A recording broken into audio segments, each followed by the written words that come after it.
ತಾವು brother NEP ಬಗ್ಗೆ ಮಾತಾಡ್ರಿ. ತಮ್ಮ ಹೆಸರೇನು? ಪಣಿರಾಘವಂತ. ನಮಸ್ಕಾರ. ಇದು ಒಳ್ಳೆ ವಿಷಯ ಹೇಳ್ತಿದ್ರಿ. ನಿಮ್ಮ ತಂದೆ ನಿಮ್ಮ ತಾತನ ಕಾಲದಿಂದ NEP ಇರಲಿಲ್ಲ ದೇಶದಲ್ಲಿ. ಸ್ವಲ್ಪ ಸಮಾಧಾನ ಕೇಳಿಸ್. ಈಗ ನೀವು ಹೇಳಿದ್ರಲ್ಲ, ನಾನು ಹೇಳ್ದು ಕೇಳಿಸ್. ನಿಮ್ಮ ತಂದೆ ಕಾಲ ನಿಮ್ಮ ತಾತನ ಕಾಲದಿಂದ ಇಲ್ಲಿವರೆಗೆ NEP ಈ ದೇಶದಲ್ಲಿ ಇರಲಿಲ್ಲ. ಇವತ್ತು ಗೂಗಲ್ ಹೆಡ್ ಯಾರು? ಪ್ರಪಂಚದಲ್ಲಿರ್ತಕ್ಕಂಥ ವರ್ಲ್ಡಲ್ಲಿ ಯಾವುದೇ ಬ್ಯಾಂಕ್ಗಳಿಗೆ ಹೋದ್ರೆ, ಇಸ್ರೋ, ನಾಸಾ, ನೀವು ಎಲ್ಲ ಪ್ರಪಂಚದಲ್ಲಿ ಯಾವುದೇ ವರ್ಲ್ಡ್ ಬ್ಯಾಂಕ್ಗಳಿಗೆ ಹೋಗಿ, ಯಾವುದೇ ಮಲ್ಟಿನ್ಯಾಷನಲ್ ಬ್ಯಾಂಕ್ಗಳಿಗೆ ಹೋಗಲ್ರಿ, ಇವತ್ತು ಯಾವ ದೇಶದವ್ರು ಕೆಲಸ ಮಾಡ್ತಿದಾರ? ಅವ್ರು ಯಾರು NEP ಓದ್ಲಿಲ್ಲ ರಾಜಾ. ಸ್ವಲ್ಪ ಸಮಾಧಾನ ಕೇಳು.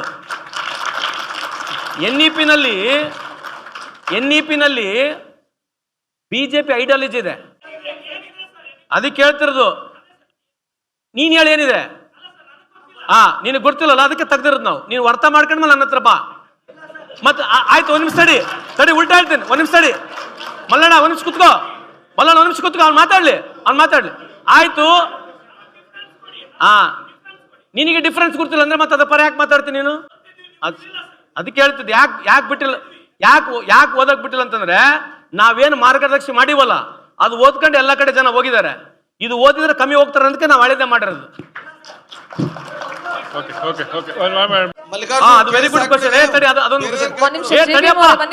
ಒಳ್ಳೆ ಪಾಯಿಂಟ್ ಹೇಳಿದೆ ನಮ್ಮ ಹುಡುಗ.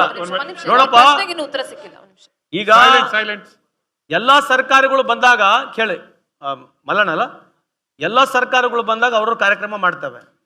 ಇದು ಡೆಬಿಲ್ ಸರ್ಟಿಫಿಕೇಟ್ ಅಂತಾರೆ. ನೀನು ಹಿಂಗೂ ಮಾತಾಡ್ಬೋದು, ಹಂಗೂ ಮಾತಾಡ್ಬೋದು. ನಾವು ಯುವನಿಧಿಗಳಿಗೆ ದುಡ್ಡು ಕೊಡ್ತೀವಿ, ನೀವು ಅದಕ್ಕೆ ಏನ್ ಹೇಳ್ತೀರಿ? ಕೊಟ್ರೆ ಯಾರು ಅನ್ಎಂಪ್ಲಾಯ್ಡ್ ಇದ್ದಾರೆ ಅವ್ರಿಗೆ ಮಾತ್ರ ಕೊಟ್ರೆ ಅದು ಸರಿ ಇಲ್ಲ ಅಂತ ನೀನು ವಾದನ. ಉದ್ಯೋಗ, ಎಂಪ್ಲಾಯ್ಮೆಂಟ್ ಎಲ್ಲ ಸರ್ಕಾರಗಳು ಸೇರಿದ್ರು ಕೂಡ ಎಲ್ಲರಿಗೆ ಕೆಲಸ ಕೊಡ್ಸಕ್ ಸಾಧ್ಯನೇ ಇಲ್ಲ. ಯಾರು ನಂಗೆ ಬಂದು ಹೇಳಿದ್ರೆ ಸುಳ್ಳು ಹೇಳ್ತಾರಂತ ಅರ್ಥ. ನಾವು ಕೊಡ್ತಕ್ಕಂಥದ್ದು ಅವನಿಗೆ ಅನುಕೂಲ ಆಗಲಿ, ಅದೇನು ಬಹಳ ದೊಡ್ಡ ಬದಲಾವಣೆ ಆಗ್ತಕ್ಕಂಥ ದುಡ್ಡಲ್ಲ. ಒಂದು ಎಫರ್ಟ್ ಮಾಡಿದೀವಿ. ಆ ಎಫರ್ಟಿಗೆ ನಿನ್ನ ಅಭಿಪ್ರಾಯ ಇಲ್ಲ ಅಂದ್ರೆ ಐ ರೆಸ್ಪೆಕ್ಟ್ ಇಟ್. ನಿನ್ನ ಅಭಿಪ್ರಾಯ ಸರಿ ಇಲ್ಲ ಅಂತಂದ್ರೆ ನಾನು ರೆಸ್ಪೆಕ್ಟ್ ಮಾಡ್ತೇನೆ ಅದಕ್ಕೆ. ಬಟ್ ನಮ್ಮ ಅಭಿಪ್ರಾಯ ಅದು. ಪ್ರಜಾಪ್ರಭುತ್ವ ವ್ಯವಸ್ಥೆಯಲ್ಲಿ ನಿನ್ನ ಭಿನ್ನಾಭಿಪ್ರಾಯ ನಾನು ಗೌರವಿಸಬೇಕು, ನನ್ನ ಅಭಿಪ್ರಾಯ ನೀನು ಗೌರವಿಸಬೇಕು. ಡಿಫರೆನ್ಸ್ ಆಫ್ ಒಪಿನಿಯನ್ ಇರಲಿ, ಬಟ್ ಗೌರವ ಒಬ್ರಿಗೊಬ್ರಿಗೆ ಇರಲಿ.